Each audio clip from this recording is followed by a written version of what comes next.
Friends, ரெகடிக்க ஆசை serial next பிரேமோ என்ன மாதிரியான ட்விஸ்ட் ஆக்க போகுதுன்னு பார்க்கலாம். முத்துவை எடுத்துட்டு போயிட்டு போலீஸ் ஸ்டேஷன்ல உட்கார வச்சுட்டு இருக்காங்க. இப்போ மீனாவுக்கு இந்த விஷயம் தெரிய வருது. உடனே விஜய அவன் போய் என்ன திருடு வேலை பண்ணானோ, என்ன பித்தலாட்டம் பண்ணானோ அவனை எடுத்துட்டு போயிட்டு போலீஸ் ஸ்டேஷன்ல வச்சிருக்காங்க. இங்க பாருங்க, நீங்க போயிட்டு அவனுக்காக எந்த ஒரு விஷயத்திலையுமே ஜாமீன்ல கூட அவனை விடக்கூடாதுன்னு சொல்லி விஜயா பேசிட்டு இருக்காங்க. உடனே ரோகிணி மீனா கிட்ட கிண்டல் பண்றாங்க.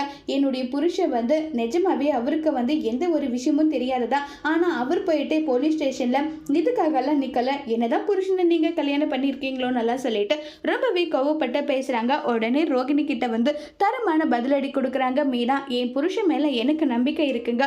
உங்க புருஷன் எந்த தப்பும் பண்ணலைன்னா அதை நீங்க வச்சுக்கோங்க. ஆனா என் புருஷன் எந்த தப்பும் பண்ணியிருக்க மாட்டாரு. அவர் மேல எனக்கு முழு நம்பிக்கை இருக்கு.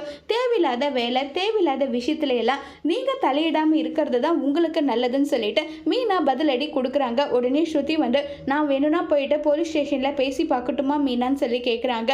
இல்லை, அவர் எந்த தப்பும் பண்ணியிருக்க மாட்டாரு, நானே அவரை கூட்டிட்டு வரேன், அவர் எந்த தப்பும் பண்ணியிருக்க மாட்டாரு, எனக்கு அவர் மேல நம்பிக்கை இருக்குன்னு சொல்லிட்டு மீனா போலீஸ் ஸ்டேஷன் போறாங்க. அதோட இந்த பிரமவை முடிச்சிருக்காங்க.